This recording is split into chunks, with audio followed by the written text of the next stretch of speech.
tonight. It's number 52 in the Promon West Documents of Ancient Greek Music. It's from papyrus from the 2nd century CE. We're not sure how much older the piece is. About half of the right margin of the papyrus is missing, so I've supplemented it with existing phrases. So probably a little more repetitive than the original was, but we were able to suture in authentic material into the gaps.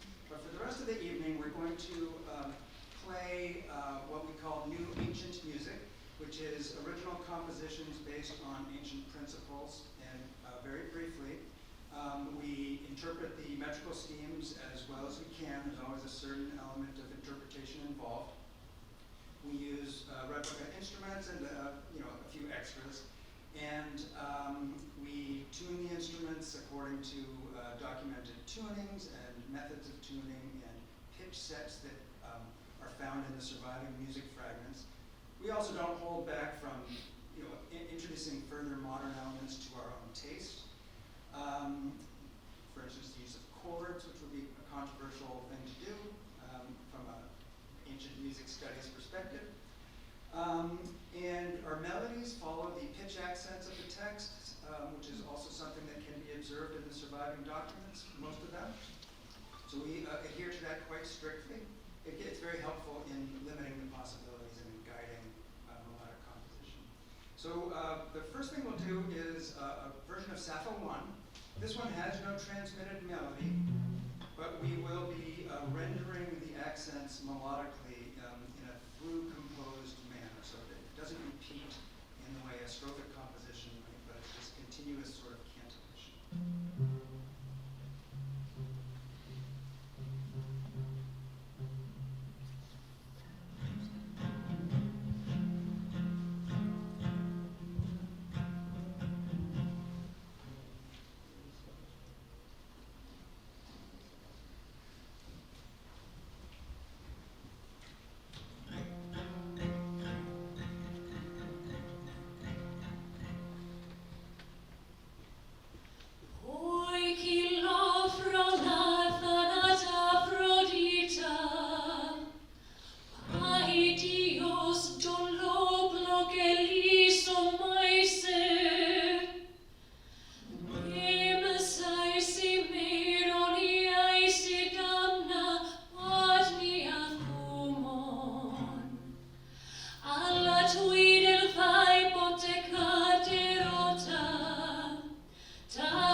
two songs that we'll be doing are new ancient music from Aristophanes' Clouds.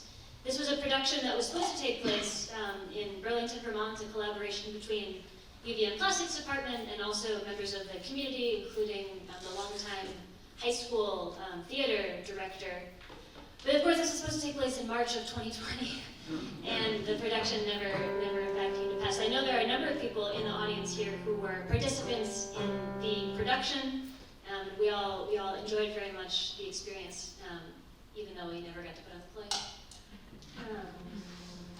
The first song we're going to sing, or that I'm going to sing, that we are going to perform, is Epicletic. And so, as of course, all of you will know, in the clouds, there's new gods who are being invoked. The clouds themselves are descending from the heavens to be part of the terrible, impious Socrates' new school. We've debated a lot about how fast this should go. They've agreed that it was too dirge-like the way I wanted to do this. We're doing it up-tempo, and I have to say it is a big improvement. But how fast would clouds enter a theater to lyric dactyls marching rhythm? I don't know. And we will, our first of the several numbers using the aulos, the double pipe, the famous ancient oboe, double oboe that's capable of doing two-note chords. Rachel, I managed to convince her to come to UVM because I said, hey, we're gonna make an aulos. You want to learn it? She said, okay. And here we are 5 years later. And Rachel Fickes also made these costumes, including my prominous bass outfit and all these other wonderful things.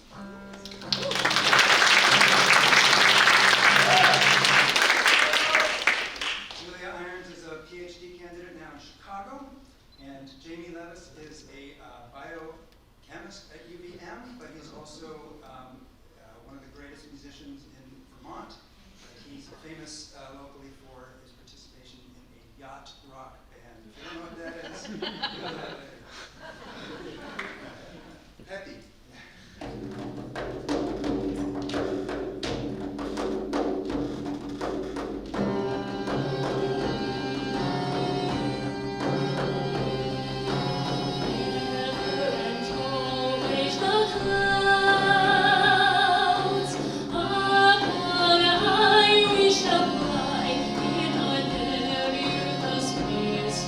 Spread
Epicletic hymn calling on a number of gods. And the hymn really has two parts. In the first half of the hymn, gods of an older generation are called upon. So Zeus, Poseidon, the very curiously ether, and that's the clouds. In the second half of the hymn is the younger generation of gods, Artemis, Apollo. And you'll see the way that we're chosen to adjust tempo and various other performance choices was to kind of animate this two-part structure. And then there's four, as Julie says, 4 senior gods and then 4 junior gods in the Antiquity. These are fairly short sections. Dover and other scholars think that these would be maybe somewhat typical of a fairly simple cult hymn or in that style, evoking that style. So the rhythms are quite interesting, but they don't wind on and on like in our other tragic compositions. So I think it gives you a good sense of kind of traditional, and we're quite conservative in our harmonic choices here as well. So I like to think this gives you a good flavor for what that kind of music may be.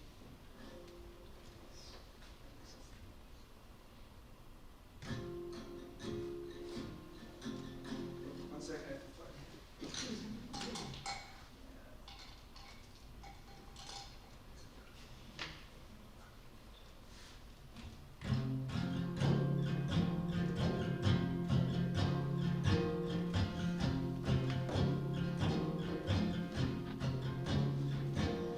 Loftiest ruler of the gods, whose absolute I summon to dance with me first, O greatness. Next to the dance I summon Poseidon, the great shaker of earth and salty sea, guardian of the trident. And then our own, widely known in the world, Father holiest ozone, who cherishes everything living. And last the sun charioteer, whose bright shining rays dominate all the earth, a great force among both mortals and immortals.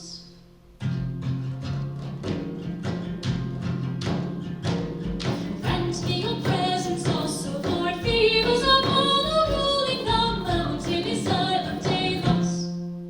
Artemis blessed, come from your temple of gold, in Ephesus, where virgins of Libya love you greatly.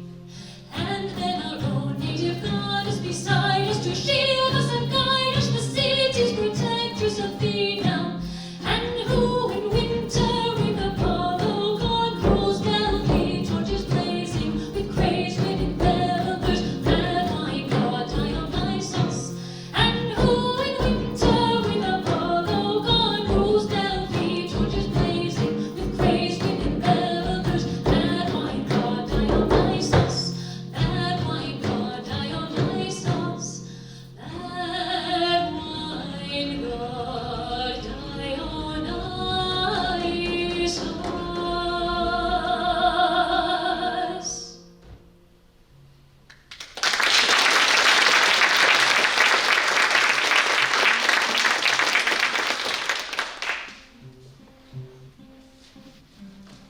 So the next set of songs we'll be performing are from Euripides' Helen. This was a production, the first production performed at UVM in recent years. That did in fact take place in the spring of 2018. I know there's even more people who are here who participated in that production as well. Again, a UVM Classics Orbit collaboration with also other community members. Euripides' Helen, I'm sure many of all of you are familiar, is an amazing retelling of the Helen story. In this version, it's not an issue whether she went with Paris of her own volition or if Paris took her by force. She never went to Troy at all. She instead was given for safekeeping to the king in Egypt, and instead what was taken to Troy was a phantom double made from the clouds. So truly, in this version of the story, the entire Trojan War is fought for nothing, for a bit of cloud, as one of the characters in the play observes. So as the play begins, not only has the 10 years of the Trojan War taken place, but 7 years further have passed. Menelaus is one of the many Greeks struggling to get home, but he thinks he has Helen. Meanwhile, Helen herself has been in Egypt for 17 years, waiting and waiting for Menelaus to come get her. But at the beginning of the play, another Greek shipwrecks on the shores of Egypt, and tells her that not only has Troy fallen, but that, which would be perhaps good news, although Helen grieves that all this is done in her name, but Menelaus is believed to be lost at sea. And now all of Helen's hope of rescue is gone. She's waited and waited, and so the first, the Parodos of the play, when the chorus enters, is a song of grief, not only for Helen's loss now, but also for all of the loss of the Trojan War. And at this point, we're going to transition into accompanying a number of videos. So I think we have another lighting state that we get for that. And these, in the original production, and I think Alison Kierski's here, she danced in the original production, I'm not sure. Alison Jordan was stage manager. As Julie said, it was a big UVM production.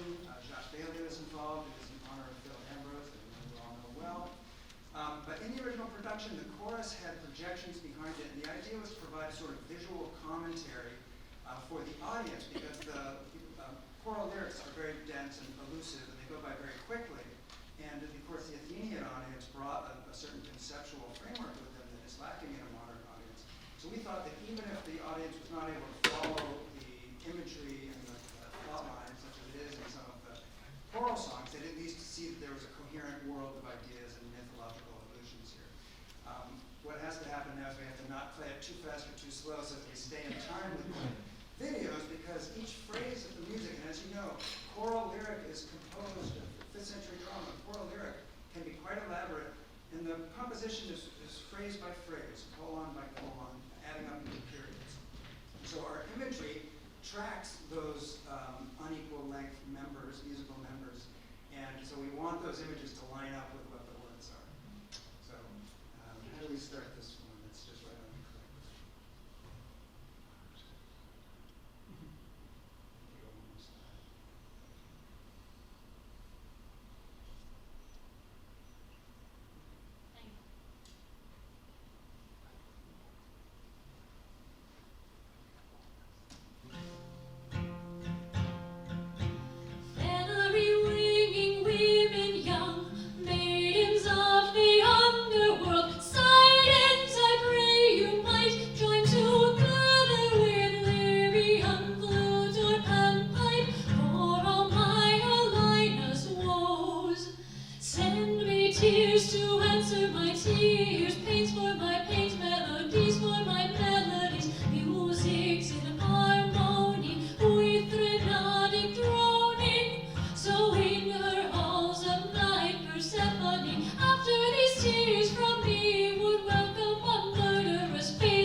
your ancestors out of sight. All through the cities is going up.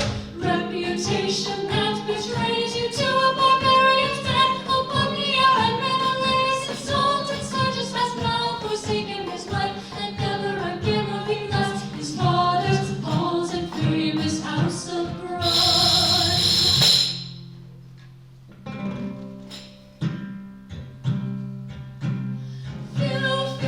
What Phrygian? Or was it someone from Hellenic land who fell the tree ever in tears for Ilion to cry? And the son of Priam, Paris, assembling a ruinous ship, went sailing with barbaric war after me in hearth and home. After my most unfortunate beauty so to take and wed, with him murderous crafty Aphrodite sailed, driving on death for sons of Danaeus. Oh, wretched misfortune! And she of the golden throne, the holy embrace of Father Zeus, Queen Hera, sent forth the swift boy Hermes, Maia's progeny.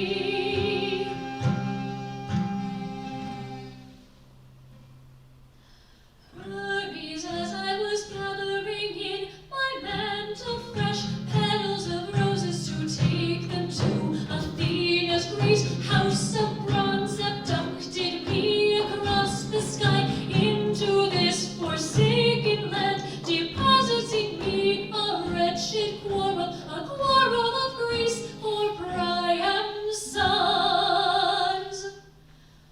My name, however, meanwhile along the banks of the Simois gathered a false report.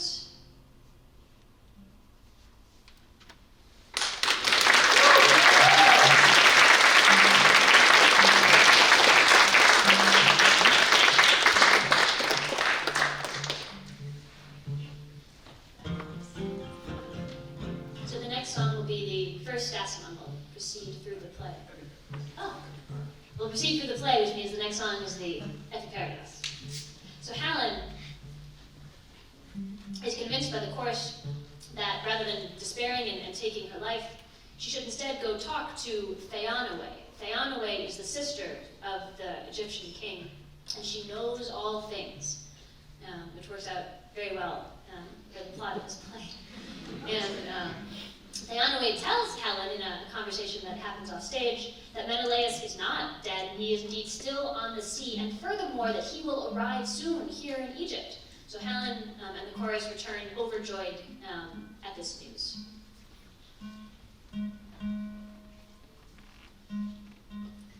I'll tell you now. These songs are arranged in such a way that they minimize retuning, so we sort of progress from a lower tuning to eventually almost all the strings go up a semitone by the end of the set. It does take a little bit of tinkering. The other thing musically of note here is some of you may be familiar with ancient rhythmic theory, in particular the fragment of Aristophanes on rhythm. And in there he presents the concept of the protos chronos, the first time, which I think of in terms of, or an analogy that's useful for me, as a click track. It's the lowest common denominator. Two of them will make a long, three of them will make a triseme, which is another ancient value, or a tetraseme if there's four. And this one demonstrates the principle very well because Rachel will be providing a drone or a ground of those first times, and the rest of us will be floating on top of it. So you can really hear the arithmetic in a way, if you like, how each phrase maps against this graph paper that Rachel provides. And you can really see how the musical members are put together in this one.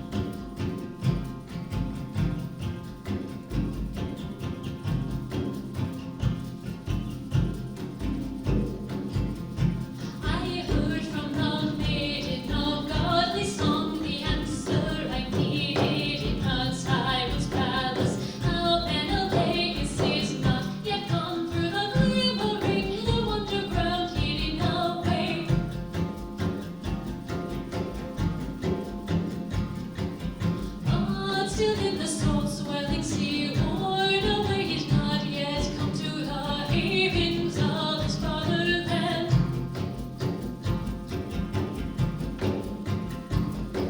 He's wandering hand to mouth, so abhorred, not a friend alone, cruising the shore everywhere he goes, throughout the world, rowing the sea after sailing from Troy.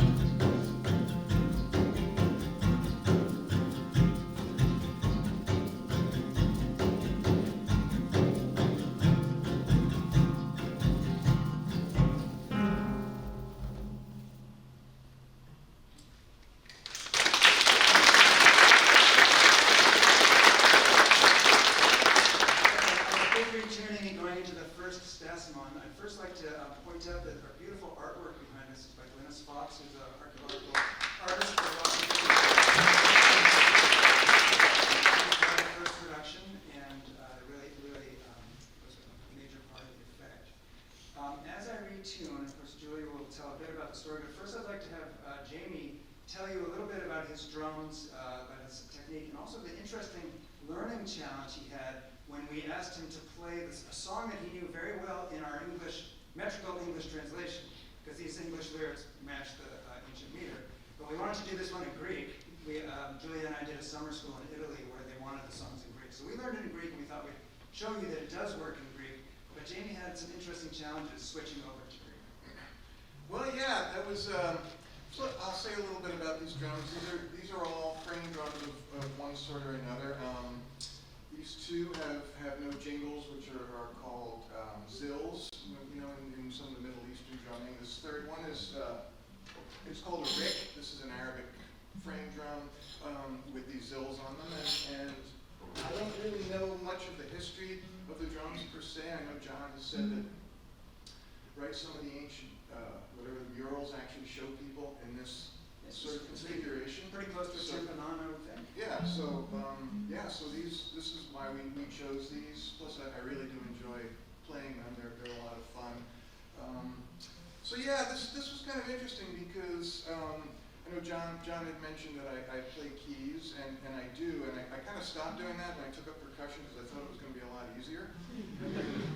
John tapped me in the fall of 2017 to learn the music for this play that we were talking about. And, you know, I figured it was kind of a piece of cake, but it took me a full 7 months of really, really digging in. So, you know, so much for percussion being easier.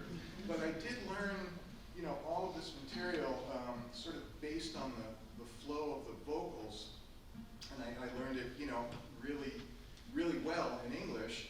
And then, I come to his house to rehearse the other night, and all of a sudden, you know, we're doing this next one in Greek, and it really kind of messed me up. I was lost. It was weird, and you know, a lot of people, my wife included, were like, "Well, that really shouldn't give you any, you know, the problems that it seems to be," but it did.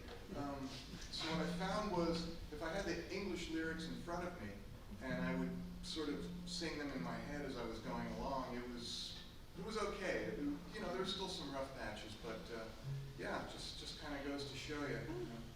Well, one of the things when we translated these, and Ken Rothwell's in the audience too, he translated the third Stasimon, which we'll do in a bit. The instruction was to keep cognate words and divine names and so on in place if you can. A lot of times they just plug right in where they are originally. But every now and then, you know, an accent throws you off. And so Jamie was finding that when he knew melody in the English, turns out, I don't remember what the word is, melos or melos, I can't remember the Greek word in the text, but it's in a different metrical place, a few syllables one way or the other. And that really threw him off. It messed me up. Yeah.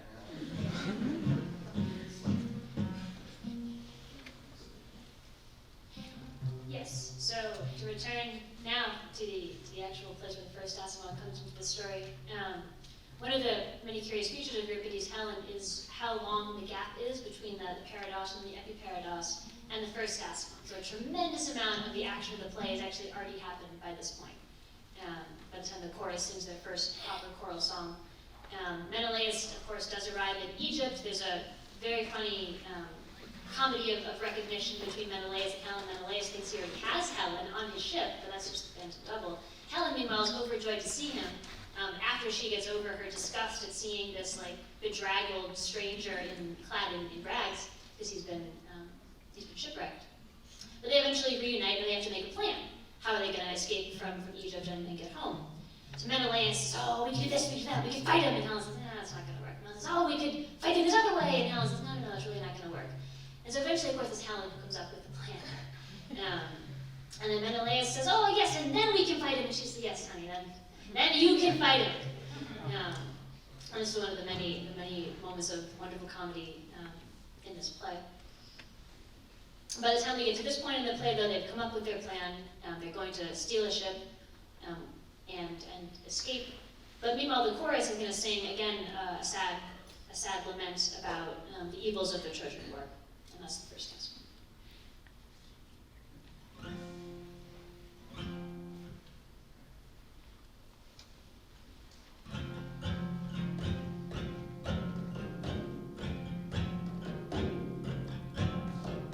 I saw the now lies who bought in Rocomois, who say her kaitha, who said is do sanana moaso, Tana oiro tatan, urti the melorona inonana cruoisan, erfavi hang so thongen on elelir domedan, fredom emnoix utergos, Helenas meleus bonus ton ilia omta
The second Stasimon is a very, very remarkable piece of music and piece of poetry, because it doesn't, this time, we're not singing or thinking about the Trojan War. Instead, Euripides has this story, familiar to many, a version of the story of Demeter and Persephone. Persephone is stolen away by Hades. Demeter searches and searches and searches.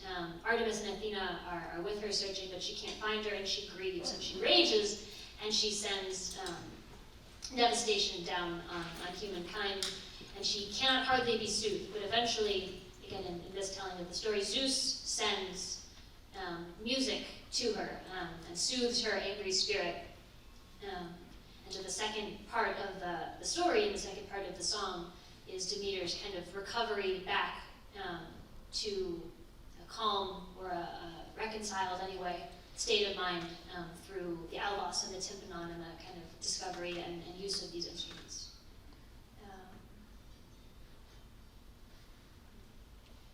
What else can you tell? What else can I tell you? The second Stasimon, an interesting kind of feature of the second Stasimon, is that I said Demeter and Persephone because these are the names that we mostly know them by. Homeric hymn to Demeter is the most famous version of the story. But here is actually the mountain mother who is invoked. So it's a kind of famous, fascinating piece of religious syncretism in 5th century Athens and elsewhere. To my knowledge, I would be delighted to be corrected. To my knowledge, this is the first moment where it's the mountain mother who has kind of made this kind of Demeter figure, at least in the context of the story of Demeter and her daughter. So I'm fascinated by that feature of the story. The aulos features prominently, the kind of, in this, again, the second half of the poem, which is about music. So there's a moment where she takes up the aulos, and this is part of her recovery. And we're very happy to be able to feature an aulos in our version of this song.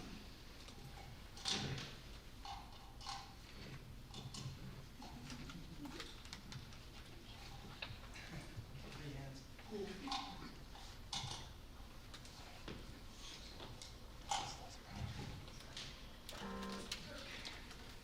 During the original show, I was constantly, most of the time between songs, I was busy retuning silently, praying that I would get into the next tuning before the song came. Because of this, you can hear it clearly. This instrument, by the way, is pronounced Kinnaru. It's cognated with Hebrew Kinnor, which is the instrument in David, which is a lyre rather than a harp. It's translated sometimes. And it's modeled after the famous ivory plaque from Megiddo in Israel, about 14th century BC. This one's electric, unlike the original. It has a wonderful sound when you get the intervals into just or natural intervals where they resonate maximally. But there's a curious property of the instrument made locally for me, is that when you change one string, the other ones all also go out. So you have to go in a loop around and around to get them all just in place. When it's in tune, it's great. When it's out of tune, not so great.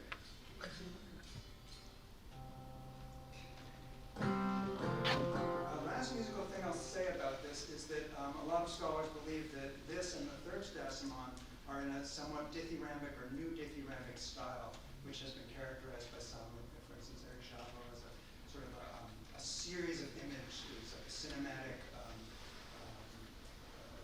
tapestry of different images and associations, and also probably an unusually complex and modulating system of rhythms, as well as tonality. So we try to match these as best we can. We try to evoke a sort of exotic Anatolian tonality as well to match the setting. And we know that the new music composers of the late 5th century did like these Eastern settings for musical pieces.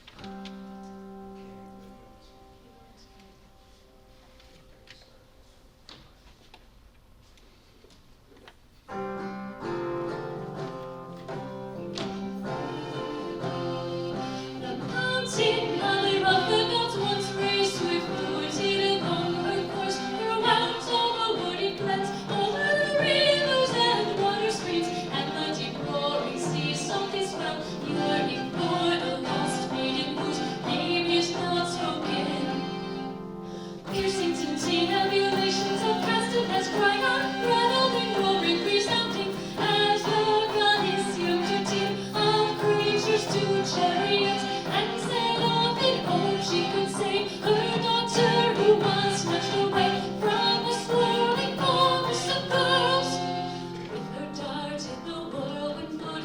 Usher, goddess Artemis, and the organ knight in panoply. But so shining forth from his seat in the sky, the ruler of all the different fate did determine. The mountain mother ended her toil then of running, of wandering, of seeking her lovely daughter deceitfully snatched away. She had arrived at no cricketting with the mounts of Mount Ida's steps and thrown herself down. Weeping in rocky and snowy deep thickness for mortals, breaking the fields of her barren, she sat and wasted away, giving no rain to the field. Thus she destroyed the human race, no more livestock does she set the pastures leafy and vigorous. Cities lost all their means of living, now ceased all divine sacrifice, offerings left on altars unburnt. And she put a stop to the flow of cool springs and sparkling wells, endless grief for her child. But after she'd ended the feast for humankind and all the gods, to soothing her Stygian mother's anger did command, go forth, august graces. Go and with your elation banish Demeter from her pain, grieving for virginity. Go muses with moral hymn, then first wash the clapping sound of bronze and Tiffany skin, taken up by the fairest of blessed birth, Cyprians, and the goddess laughed. Taking into her hands the deep roaring aulos, she thrilled as it wailed out. Unholy, sacrilegious things you burned in the chambers of earth. You won the wrath of the great mother, O child, failing to honor the goddess's rituals. Very great is the power of bonds of temple charm, lighting branches twisted around Devil's holy viruses. All waters whirling around, circling, twirling up in the air, long hair shaking with joy, focus on the goddesses all that watch. But when the moon was in her chariot above, you praised your beauty.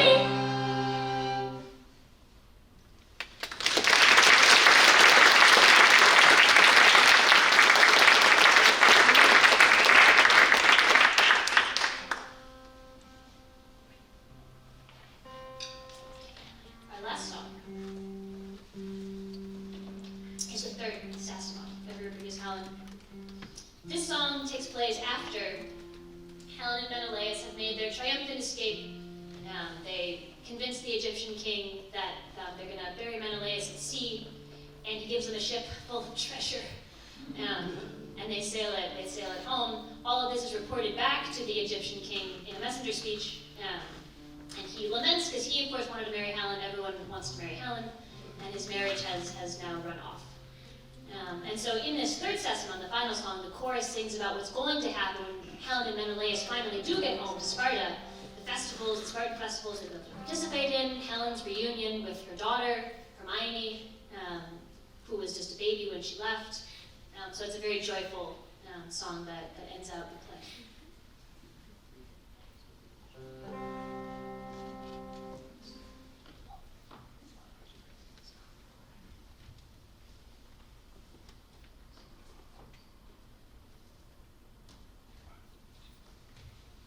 Phoenician, Sidonian, O you swift-running ship, to Nereus is free. Here is your holy for you lead the graceful choruses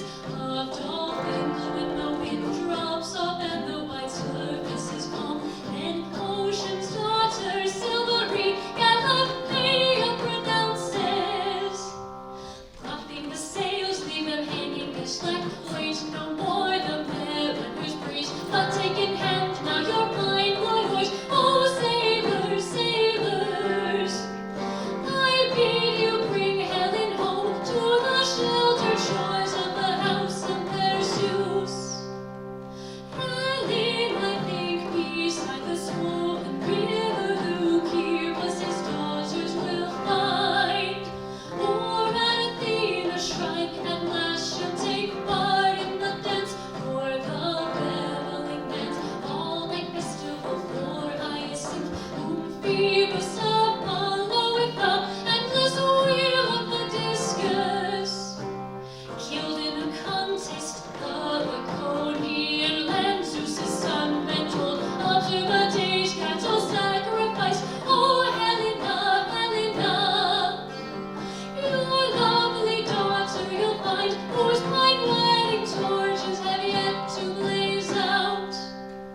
I wish we were birds that could fly through the air, winging to Libya, flying in formation, leaving wintry rains behind, heeding the cry of the leader who in old age shepherds them, following his steering's call. They fly over the dry desert land and fertile furrows of fruit and grain. Winged ones with your stretching necks, you race alongside the clouds. Through the Pleiades go now and fly, and Orion's nocturnal sky. Proclaim the news as you rest. Faithful son, you rode Tus's bank. Menelaus has now taken Troy. Soon you will be coming back home. I pray you to come now and ride through the air on a galloping path, sons of Tyndareus. Under gusts of bright whirling stars, you would